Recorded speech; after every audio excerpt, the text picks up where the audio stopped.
Salut! Je voulais faire un petit complément par rapport à ma précédente vidéo que j'ai postée très récemment, notamment s'agissant de la disparition du petit Émile. Donc voilà, plus précisément sur le village du Haut-Vernay. Donc ce hameau que certains qualifient de maudit. Donc pourquoi maudit? Parce que en plus du fait divers qui s'est déroulé en 1989,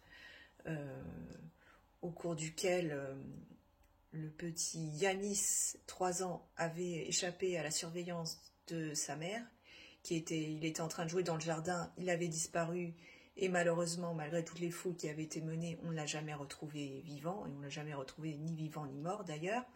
Donc c'est vrai que c'est un fait divers qui avait eu lieu à une 60aine de kilomètres du village du Haut-Vernay et qui présente quand même pas mal de similitudes avec l'actuelle disparition du petit Émile. Alors est-ce qu'il y a des liens à faire entre les deux faits divers? Bon, ça je ne sais pas. Hein. Mais sinon, pour parler du hameau du Haut-Vernay en lui-même, donc il faut savoir qu'il y avait eu quand même un crash d'avion en mars 2015, qui avait donc été sciemment voulu par le pilote même de l'avion, je crois suite à comment on appelle ça, une déconvenue amoureuse, enfin un chagrin d'amour. Il était en totale dépression et il souhaitait mettre fin à ses jours, mais au lieu de mettre fin à ses jours tout seul dans son coin, il a préféré emmener dans la mort avec lui tous les passagers de l'avion qu'il était en train de piloter.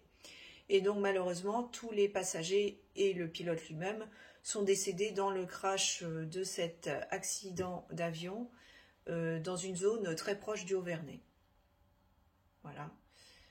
Donc 150 personnes étaient mortes dans cet avion, dont 2 bébés et 6 membres d'équipage. Voilà. Donc c'était un crash d'avion qui avait été délibérément provoqué par le pilote. Et il y a également un autre fait divers qui avait eu lieu, cette fois dans le hameau même du Haut-Vernay, en 2008, un meurtre.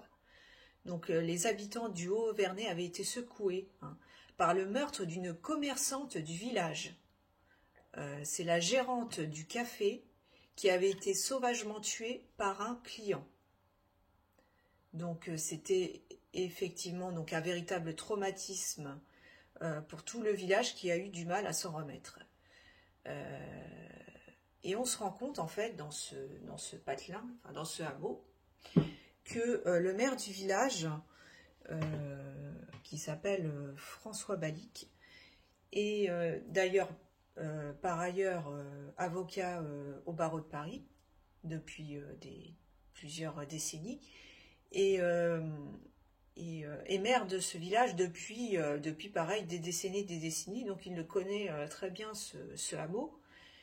Et c'est lui donc qui a dit quand même au début de la disparition du petit Émile que la famille du petit Émile était une famille très bien. Alors peut-être qu'il voulait justement éviter qu'il y ait trop de tensions au sein du village par rapport à des voisins peut-être potentiellement hostiles par rapport à cette famille. Après je m'avance, j'ai pas d'éléments donc je voudrais incriminer personne.